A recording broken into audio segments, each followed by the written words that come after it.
Bienvenue dans la Zone Fantastique, un podcast proposé par le Blog du Cinéma, où il est question, comme son titre le laisse supposer, de cinéma fantastique.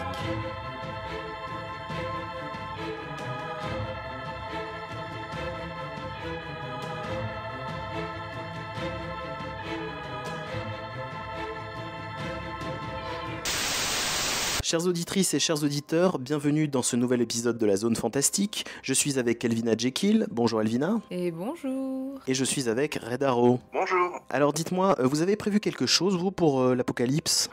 Oui, allez voir Le Jour de la Bête. Un petit détour par Madrid, ouais, c'est pas une mauvaise idée, puisqu'on va parler aujourd'hui du Jour de la Bête, réalisé par Alex de la Iglesia, et sorti en salle en 1995. Mon père, je veux me confesser. Dis-moi ce que tu as fait, mon fils. Rien, mon père. Je n'ai pas péché. Mais je vais pécher. Je vais faire tout le mal possible. Pourquoi ? J'ai enfin trouvé. J'ai découvert le code, mon père.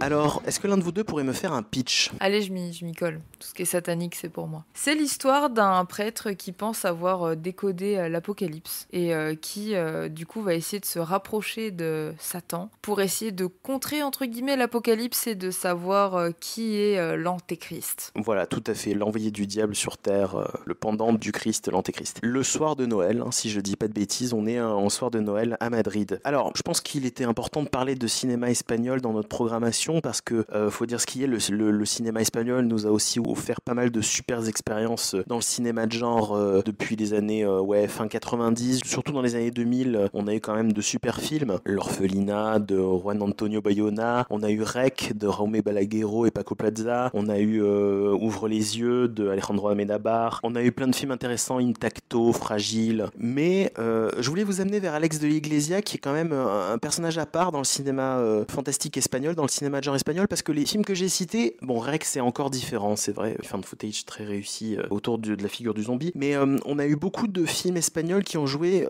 sur le drame intimiste en y insufflant du surnaturel en fait, C'était des films assez émouvants, assez intéressants autour de la cellule de la famille, de très beaux films, et Alex de la Iglesia, on est dans autre chose, on est dans un cinéaste beaucoup plus espiègle, on peut dire ça comme ça, un peu fou, qui s'est fait connaître avec Action Mutant, il y a donc Le Jour de la Bête, il y a maintenant une assez belle filmographie, 800 balles, ça s'appelait, le film aussi espèce de western complètement déjanté, Baladatrice qui à mon avis est son chef-d'œuvre, pour moi personnellement je trouve que c'est un très grand film, plein de films assez hauts en couleur en fait, assez barrés, avec un sens presque parfois de la comédie burlesque, on peut dire ça comme ça, du cartoon, mais du cartoon un peu cruel, du cartoon un peu sadique, on est plus chez Tex Avery que chez Walt Disney, quand on est sur quelque chose qui n'hésite pas à malmener ses personnages, en plus chez Bibi Coyote et Tom et Jerry qui se prennent les doigts dans la prise de courant. Et il y a ce côté sale gosse qui est assez réjouissant dans son cinéma, voilà, assez truculent, avec toujours une direction artistique, avec un jeu survolté. Qu'est-ce que vous avez pensé du Jour de la Bête, vous donc Alors moi, n'étant pas... j'ai jamais vu aucun film d'Alex de la Iglesia avant celui-là, que tu m'avais recommandé. Quand tu pitches le film, ça pourrait être un film premier degré, très sérieux, le prêtre qui décode un peu l'Apocalypse, qui veut l'empêcher en se rapprochant du diable et compagnie. Ça pourrait ressembler à un film d'Europe de l'Est, très pieux et très noir. Et pourtant, non. Ça a été ma première grande surprise de ce film et qui s'installe dès les premières minutes, vraiment dès l'entrée. Le film te dit, toi, mon gars, tu vas passer un bon moment, prends ta bière et ta pizza, tu vas rigoler. Le film est excellent. Il est vraiment excellent. Il a des très très bonnes blagues. Il y a une bonne critique de l'église que j'aime beaucoup, sur la naïveté du prêtre qui va croire absolument tout et n'importe quoi. Et on a un trio de personnages qui est juste, un super trio. Franchement, j'aime ce genre de comédie. On a une espèce de médium ultra médiatisé qui en est ridicule, tellement ce qu'il raconte, c'est hors norme. On a mon personnage préféré, je crois, une espèce de métalleux qui tient un magasin de disques dans lequel le prêtre va se rendre parce que pour se rapprocher de Satan, bien évidemment, il faut qu'il écoute de la musique satanique, c'est-à-dire la musique qui se trouve dans mes étagères à l'heure actuelle, voilà. Et on a ce prêtre qui, veut déjouer les plans du diable, mais qui en même temps va faire le mal, mais des petites infractions ridicules jusqu'à la pire des infractions possibles. Donc ouais, non, c'est excellent. C'est un très bon moment et les personnages sont vraiment bien écrits. Les gags fonctionnent à chaque fois. Moi, je connaissais de la Iglesia un peu avant. J'avais vu Balade attristée et les sorcières, donc je suis assez habitué à son ton. J'avais jamais vu Le Jour de la Bête. Je connaissais le nom. Et j'avoue, oui, on voit tout ce qui va devenir l'essence de son cinéma en termes de burlesque horrifique, et que je trouve finalement très espagnol en fait. Je pourrais pas imaginer le film appartenir à une autre culture. Il y a quelque chose dans sa vitesse, dans sa rythmique, dans ses dialogues qui colle parfaitement à l'Espagne. D'ailleurs, il prend le cadre d'une Espagne en complète déliquescence à tous les coins de rue, voilà, où on voit où toute la population est sujette à la violence ou alors est crédule, croit tous les médias à la télévision, par exemple, avec ce personnage de charlatan que tout le monde regarde alors qu'il raconte n'importe quoi. Et voilà, et dans ce cadre dans lequel le prêtre va justement croire à l'apocalypse de façon tellement facile, parce que tout s'y prête finalement. Tous les éléments qui croisent rappellent que cette société est quasiment un enfer sur Terre, enfin à la limite d'y sombrer en tout cas. C'est absolument très très drôle, la première partie surtout. Après je trouve que dans la deuxième partie il y a peut-être un ventre mou, voilà, mais que le film arrive à bien contrecarrer dans la troisième qui est plus sympathique disons, voilà. C'est peut-être un peu redondant en fait au bout d'un moment. Les personnages continuent de faire des trucs méchants entre guillemets et c'est peut-être ça qui cause le ventre mou à un moment donné avant de repartir sur la fin. Je suis assez d'accord avec vous. Quand tu disais Red Arrow que c'est un film typiquement espagnol, je suis assez d'accord avec toi. Et moi, je pense que ça va dans le côté très explicite, très in your face, quoi. C'est-à-dire que la culture espagnole, moi j'ai toujours trouvé ça dans le cinéma espagnol et même dans les différentes cultures espagnoles, te prend les choses de manière beaucoup plus frontale. C'est la vie,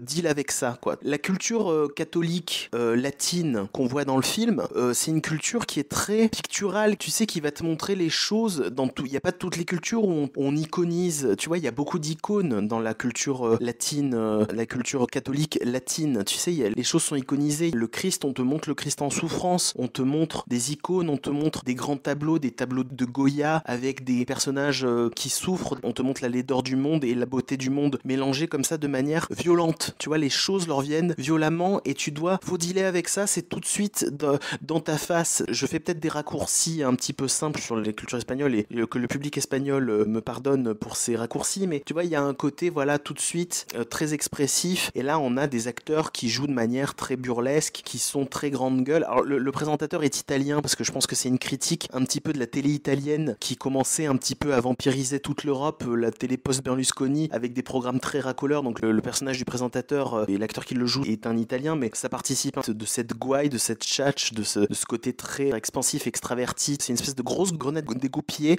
avec plein de choses qui te jaillissent au visage en fait. Mais c'est intéressant parce que quand tu parles de cette ville, donc on la découvre via le regard de ce personnage de ce prêtre, dont on comprend que c'est un prêtre de campagne, c'est un petit prêtre qui a grandi dans sa campagne et qui connaît pas la ville. La ville en l'occurrence c'est Madrid, c'est la capitale espagnole. C'est intéressant parce que c'est une ville donc qui est un petit peu une ville, comment dire, avec, voilà, on a des peep shows qui jouxtent des disquaires de heavy metal. En fait, l'œil est tout le temps surstimulé par plein de choses, par des grandes affiches publicitaires, par plein de choses qui sont dans l'image. La direction artistique du film, elle est quand même excellente, elle est super soignée quand on regarde. Le décor est toujours peuplé par plein de choses différentes, un jouet en plastoc à côté d'un truc beaucoup plus vulgaire, des objets de la pop culture, des choses très vulgaires, des choses très agressives pour l'œil, des choses très laides, des choses qui sont typiques de cette époque mais qui sont moches, et des choses qui sont très baroques, très tape à l'œil. L'appartement du présentateur télé, il est pas possible, quoi, le décorum de ce truc. Et dans la ville dehors, l'œil est tout le temps stimulé par plein de choses. On comprend que dans la tête du prêtre, il voit des signes partout, des symboles partout, parce qu'il arrive à une époque où l'œil humain n'a jamais été autant stimulé.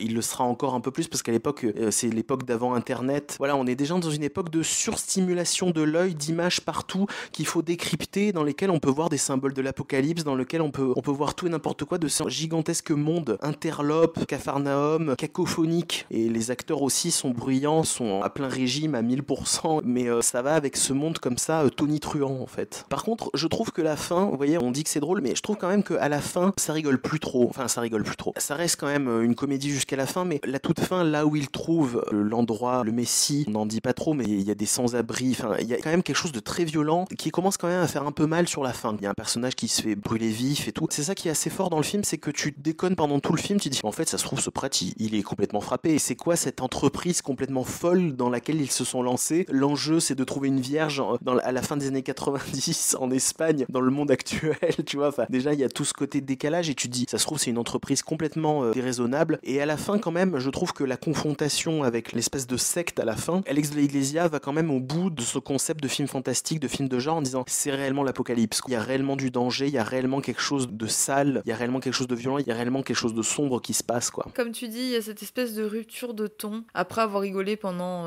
les 3/4 du film, qui de temps en temps va nous rappeler quand même qu'il est à moitié réel, parce qu'on a des apparitions de la bête, entre guillemets, aussi peu flippantes soit-elle, attention, hein. Mais il y a des apparitions de la bête à des moments du film, mais pareil, même c'était tellement comique que je savais même pas si c'est vrai, c'est pas vrai, c'est dans leur esprit. Est-ce qu'ils ont vraiment envie d'y croire? Parce qu'il y a des scènes qui sortent de nulle part et où tu dis, mais attends, ils sont encore dans leur délire, on est où là? Du genre, la scène du médium qui est suspendu en haut du bâtiment. Enfin, franchement, des fois, je me disais, c'est quoi, ils en ont trop pris? Ou on est vraiment dans ce moment-là du film, quoi? Il se passe vraiment ça dans l'histoire. On sait pas trop, au final. Non, je suis d'accord avec la rupture de ton à la fin. Oui, c'est vrai, dans la manière dont le mal s'incarne à l'écran, c'est vrai que ça a quelque chose d'étrangement flippant. Mais aussi la violence, aussi, est distillée par pointe pendant tout le film. On la voit dans le chaos de cette société. Par exemple, on voit des policiers arriver au coin d'une rue et tabasser un gars gratuitement sans qu'on sache vraiment pourquoi. On voit aussi une vitrine de jouets. On imagine que c'est une boutique de jouets pour enfants toute bête. Elle est remplie d'armes factices. Enfin voilà, il insinue vraiment la violence de cette société, toujours derrière un coin de l'écran dans le film. Et donc, elle s'incarne vraiment dans une violence, disons, plus humaine, plus contemporaine, peut-être plus réaliste en fait. C'est vrai que ça nous ramène de la sympathie pour ce prêtre qui lui a vraiment vu le mal s'incarner dans cette violence réaliste, on va dire. Puis en un sens, c'est vrai que ça pourrait paraître depuis le début être le plan de l'Apocalypse, parce que ça me fait penser. Au final, même le prêtre se détourne du droit chemin pour à la base détourner l'Apocalypse, mais au final il fait que du mal. Je vous laisse découvrir, chers auditeurs, ce que le prêtre va faire, mais même le prêtre se détourne du droit chemin pour à la base contrer l'Apocalypse, mais en la contrant, il va faire le mal. Ouais, on pourrait se dire que oui, ok, il y a vraiment l'Apocalypse finalement. Bah ouais, c'est une perte totale des valeurs en fait qui survient sur tous les plans autour de ce monde en décrépitude. Il s'agit pas simplement d'avoir un remède précis pour un mal précis. On n'est plus dans un truc avec une nomenclature claire qui est clairement catégorisée, bien définie. Le diable cornu dans un décorum complètement kitsch, dans un décorum à l'ancienne, sur lequel on pourrait se baser. On pourrait se dire voilà, je situe le mal clairement à cet endroit et je situe le bien clairement à cet endroit avec un personnage héroïque ou en tout cas qui devient héroïque, qui a une certaine forme de pureté. Et en fait, c'est ça qui est drôle dans le film, c'est que tous les codes sont bouleversés. On va pas vous vendre un film qui est complètement... c'est pas un film qui va être nihiliste. C'est plus ambigu que ça. Il y a quelque chose effectivement à la fin qui laisse une impression étrange, mais on peut pas parler de nihilisme, mais on va parler quand même en tout cas de quelque chose qui est plein de sarcasme, qui va se moquer plus ou moins gentiment, parfois de manière assez féroce, de différentes croyances et différents repères que pourraient avoir des personnages en se disant mais vous voyez pas que c'est un bordel général en réalité. Et il veut pas imposer une morale par rapport à ça en fait. Il s'arrête à ce constat, à cette peinture de ce monde déliquescent avec, on n'a pas parlé aussi de la pension de famille aussi, enfin voilà, assez drôle. Et même la façon dont il traite la culture heavy metal, ça paraît très sympathique tout le décorum autour de la culture heavy metal, mais pareil, ils ont parfois l'allure de grands gamins un petit peu ridicules, tout y passe, même la culture heavy metal. Il s'agit pas de vanter la culture heavy metal par rapport à la culture catholique, par rapport aux repères de la religion ou par rapport à d'autres repères de la société capitaliste, consumériste de l'Espagne de cette époque, quoi. Tout passe un peu au crible pour te donner la peinture globale d'un bordel dont il vaut mieux se marrer en fait. Voilà, c'est une espèce de grande symphonie chaotique ce film, une grande sympho-cacophonie. Autant prendre ça avec grandiose et truculence. En ce moment, il travaille dans une boutique de disques, mais en réalité, c'est un artiste. Va te faire foutre. Il suit des cours de dessin en ce moment à la NPE. Ah oui, vu qu'ils lui ont pas fait de contrat à la boutique. Bon appétit, mon père.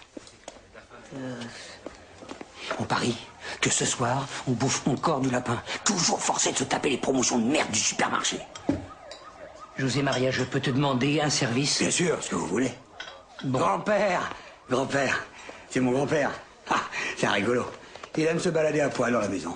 Si vous avez apprécié cette émission, n'hésitez pas à vous abonner et on se retrouve prochainement pour de nouveaux épisodes. À bientôt!